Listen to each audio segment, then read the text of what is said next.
एक बार फिर पाकिस्तान की तरफ से सीज फायर की खिलाफ वर्जी की गई है। जी हां, पुंछ के गुलपोर इलाके में पाकिस्तान की तरफ से हिंदुस्तानी फौज पर फायरिंग की गई है, जिसका इंडियन आर्मी ने भी मुंहतोड़ जवाब दिया है।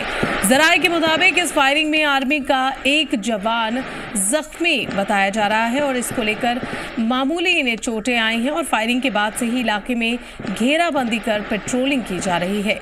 दूसरी तरफ पुंछ के मेंढर सब डिवीजन में भी इंडियन आर्मी और जम्मू कश्मीर पुलिस की तरफ से जंगलाती इलाकों में तलाशी मुहिम चल रही है। बता दें आपको कि कुछ रोज पहले भी पाकिस्तान की तरफ से बालाकोट सेक्टर में सीज फायर की खिलाफ वर्जी की गई थी और यहां भी इंडियन आर्मी के जवानों पर फायरिंग की गई थी। वहीं सर्च ऑपरेशन के दौरान बड़ी तादाद में यहां से हथियार भी बरामद हुए थे। बीते एक हफ्ते के अंदर दहशतगर्दों की साजिश और सीज फायर की खिलाफ वर्जी जैसा ये 9वां मामला है, जिसके बाद से सरहदी इलाकों में आर्मी की चौकसी बढ़ा दी गई है।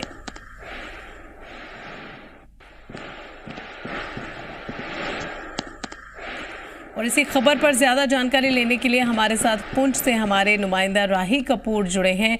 राही, आपसे जानना चाहेंगे कि जिस तरीके से दरअंदाजी की कोशिशें की जा रही हैं, बार बार सीज फायर का उल्लंघन कर रहा है पाकिस्तान, उसको लेकर इंडियन आर्मी के आगे क्या प्लान है? देखिए, बिल्कुल शिवानी, ये एलओसी का इलाका है, पुंछ का गुलपुर सेक्टर, जो कि दिगवार भी इसे कहा जाता है। और यहाँ पर कल एक मामला जो है वो ये पेश आया कि पाकिस्तान की तरफ से बिना उकसावे के एक सीज फायर वायलेशन किया गया। यानी जो पाकिस्तान की तरफ से फायरिंग की गई और उस फायरिंग में एज पर सोर्सेस जो है हमारा एक जवान घायल हुआ है। हालांकि बिल्कुल मामूली चोटें उन्हें आई हैं, जिसका मुंहतोड़ जवाब भी सेना ने दिया है। और उसके बाद पूरे इलाके में जो है एक बड़े पैमाने पर सर्च ऑपरेशन जो है वो चलाया जा रहा है। और आपको ये बताना चाहूंगा कि बीते लगभग 4 वर्ष होने को है कि एक एग्रीमेंट हुआ था कि सीज फायर जो है पाकिस्तान के साथ जो सीज फायर पर जो है ये एक फाइनल रिपोर्ट जो की गई थी कि अब सीज फायर है, कोई भी किसी तरीके का वायलेशन जो है वो नहीं करेगा। लेकिन बीते एक हफ्ते के अंदर ये 9वां मामला है। इसके साथ में अगर आपको ये जरूर बताना चाहूंगा कि अखनूर सेक्टर में जो एक आईडी विस्फोट हुआ था, जिसमें भारतीय सेना के एक कैप्टन शहीद हुए थे, एक जवान शहीद हुए। उसके बाद जो है वो राजौरी और पुंछ के एडजॉइनिंग एरिया तरकुंडी एरिया आता है, वहां पर भी फायरिंग की गई थी, जिसके बाद सर्च ऑपरेशन के दौरान भारी मात्रा में कई गोला बारूद जो है वो बरामद किया गया था। और इसके साथ बीच में कई जगह इस तरीके की घटनाएं जहां फायरिंग इंसिडेंट या कुछ ना कुछ पाकिस्तान की तरफ से या पाकिस्तान में बैठे जो आतंकी है उनकी तरफ से इस तरीके के प्रयास किए गए। लेकिन भारतीय सेना ने इन सारे प्रयासों को विफल किया है और मुंह तोड़ जवाब दिया है। तो इसके साथ में अगर मेंढर सब डिवीजन की बात करें, जो पुंछ का ही एक सबसे लेकिन ऐसे में बॉर्डर जी राही, लेकिन ऐसे में बॉर्डर पर रह रहे मकामी नागरिकों को इससे काफी खतरात पैदा हो सकते हैं। देखिए, एक चीज तो स्पष्ट है, जब आज से 3-4 साल पहले पाकिस्तान की तरफ से गोलाबारी होती थी तो इन बॉर्डर के लोगों ने बहुत दर्द सहे। कईयों ने अपनों को खोया है, कईयों की जो है कईयों को इतनी इंजरीज आई हैं कि वो आज तक भी उस दर्द को जो है वो सह रहे हैं। लेकिन ऐसे में एक बार फिर से पाकिस्तान की तरफ से अगर इस तरीके का नापाक प्रयास जो है वो किए जाएंगे, वो कहीं ना कहीं लोगों के बीच भी एक पैनिक क्रिएट करता है।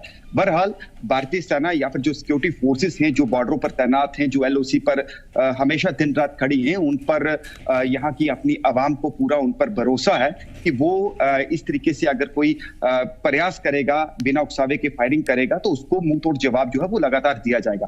दूसरी तरफ मेंढर में भी सर्च ऑपरेशन जो है वो चल रहा है। मेंढर के जो फॉरेस्ट एरिया है, जहां पर संदिग्ध मूवमेंट देखने के बाद सुरक्षा बलों ने एक बड़ा सर्च ऑपरेशन जो है वो छेड़ा हुआ है, जिसमें जम्मू कश्मीर पुलिस और भारतीय सेना का यह संयुक्त अभियान है। और फिलहाल बॉर्डर से इस तरीके की खबरें आना कहीं ना कहीं लोगों के लिए चिंता का विषय जरूर है, क्योंकि बहुत बड़ी आबादी जो है जो राजौरी और पुंछ में सरहदी इलाकों पर जो है वो रहती है और बिल्कुल सरहद के पास ये जो लोग रहते हैं। और इन्हें जब भी इस तरीके की घटनाएं या इस तरीके की जब खबरें सामने आई तो लोगों को वो मंजर जरूर याद आ जाता है जो आज से 4 साल पहले उन्होंने झेला था। तो ऐसे में एक स्ट्रेटजी हालांकि भारतीय सेना जो है वो मुंह तोड़ जवाब देती है। बहरहाल बड़े लेवल पर जो है ये बातचीत, क्योंकि आपको एक चीज और बताना चाहूंगा कि जम्मू कश्मीर के अंदर, खासतौर पर जम्मू डिवीजन के अंदर सांबा कठुआ इंटरनेशनल या अंतरराष्ट्रीय सीमा लगती है। उसके बाद रजौरी पुंछ जो है ये एलओसी का क्षेत्र है, और साथ में जो चनाब वैली का क्षेत्र है। इन तीनों क्षेत्रों में, इन तीनों इलाकों में, यानी इन प्लेसेस में जो आतंकी घटनाएं पिछले 3 साल में हुई हैं सबसे अधिक देखी गई हैं। तो ऐसे में साफ तौर पर मिनिस्टर जो एमएचए है, एमएचए की तरफ से मीटिंग्स की जा रही हैं। एलजी मनोज सिन्हा ने हाल ही पिछले हफ्ते जो है उन्होंने भी बैठक करके तमाम सुरक्षा एजेंसियों को ये इस बात की जानकारी दी है कि आतंक के खिलाफ जो है किसी तरीके का कोई कंप्रोमाइज नहीं है। जहां से भी कोई खबरें आती है वहां पर कड़ी कार्रवाई जो है वो की जाएगी। इसके साथ सीआरपीएफ के डीजी, उनका भी विजिट रहा है, भारतीय सेना के बड़े अधिकारी। तो ये अगर इन सब चीजों को एनालिसिस किया जाए, अगर देखा जाए, तो बॉर्डर पर सुरक्षा को बढ़ा दिया गया है। बॉर्डर के आसपास के जो इलाके हैं, जो क्षेत्र है, वहां पर इसके अलावा जी राही, लेकिन इसके अलावा और क्या क्या कदम उठाए गए हैं इंडियन आर्मी की तरफ से? क्योंकि जिस तरीके से इलाके में, गुलपोर इलाके में इस तरीके से फायरिंग की गई है पाकिस्तान की तरफ से, तो कहीं ना कहीं इलाके के लोगों में दहशत का माहौल तो पैदा हो ही गया है।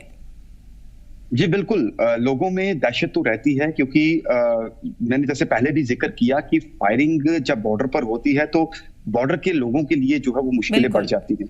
तो ऐसे में लोगों को वो चीजें जो है वो पुरानी सब याद आ रही है, जब पाकिस्तान की तरफ से बड़े मोटार शेल गिराए जाते थे, लोगों के मकान जो है वो क्षतिग्रस्त हो जाते थे, लोगों को इंजरीज होती थी, कईयों ने अपनी जानें भी जो है वो गंवाई हैं इस पाकिस्तान की गोलाबारी में।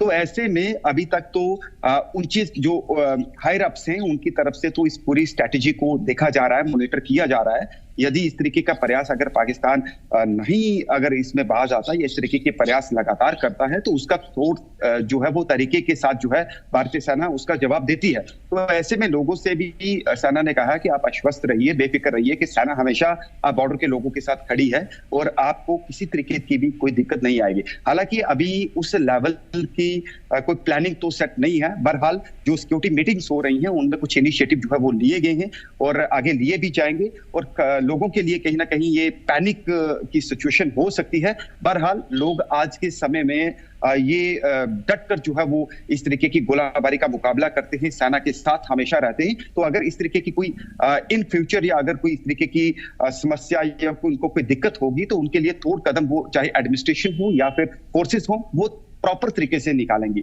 बहरहाल ये एक नौवीं घटना है, तो लगातार पाकिस्तान की तरफ से चाहे वो घुसपैठ का प्रयास किया जाए। और एक चीज मैं जरूर ऐड करना चाहूंगा कि 2 दिन पहले रजौरी के नौशहरा सेक्टर में एक बड़ी खेप जो है वो नशे की पकड़ी गई है।